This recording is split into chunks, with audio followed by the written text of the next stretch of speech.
तो हमारे खेसरिया खातिर पागले बा केकरा कहीं आई लव यू तो माइके लागल बा बेनिया पर झुलू का महाबा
चिड़ै उड़तिया ना ना ई देखतिया जे के बोतल के कैच करावता आ जहाँ धरैला लो कि धराइले रह जाइबा लो तो ध्यान देवे के काम बा।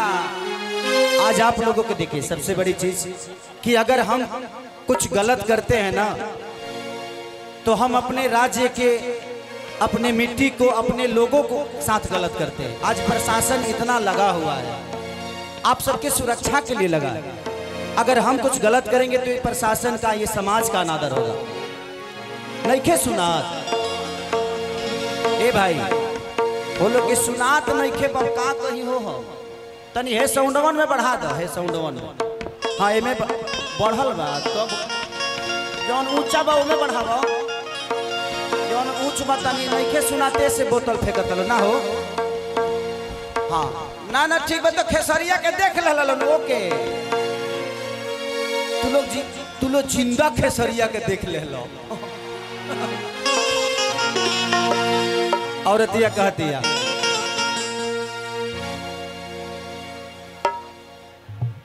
थोड़ा सा खाली कर देते तो बड़ा अच्छा लगता। भैया एंट्री हो रहा है हमारे दुल्हा दुल्हन का तो प्लीज थोड़ा सा बस रिक्वेस्ट है सबसे आपके अपने घर का फंक्शन है ये आप सब नहीं चाहेंगे तो कौन चाहेगा तो प्लीज थोड़ा सा ध्यान दे दीजिए प्लीज। एग्जैक्टली जो पाथवे है उसको थोड़ा सा खाली कर दीजिए ताकि दूल्हा दुल्हन की एंट्री हो जाए क्योंकि दुल्हा दुल्हन के लिए कोई गाना बना हुआ है उनके एंट्री के लिए तो एक गाना बजेगा तो आप लोग थोड़ा सा साइड दे दीजिए गाना तो तुरंत हो जाएगा। उसके बाद मैं तुरंत कार्यक्रम शुरू कर दूंगा। चलिए इस देवी गीत को गा लेता हूं तब तक खाली करवाते रहिए।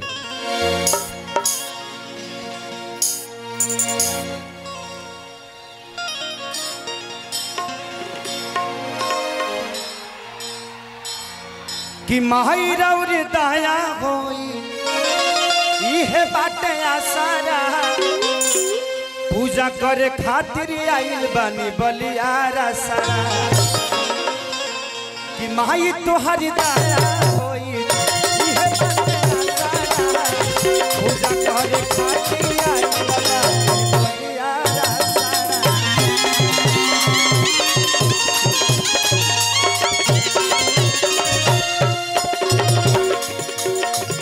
माई तोहरी पूजा करे इहे बाटे आसारा पूजा करे खातिर आइल बानी बलियारा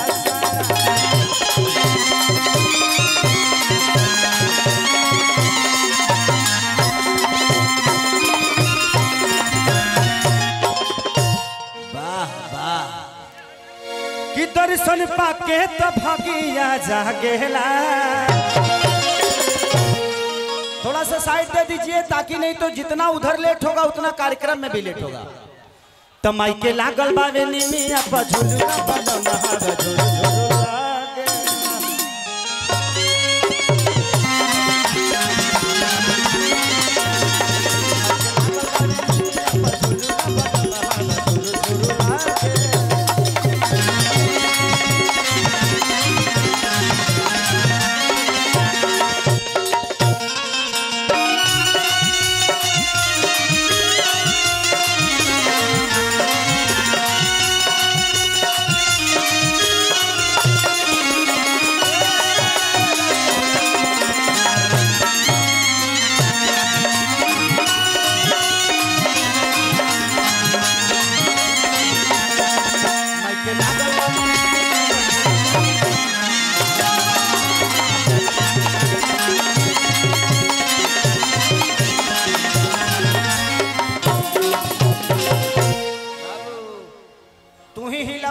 तहरे गिर जाई।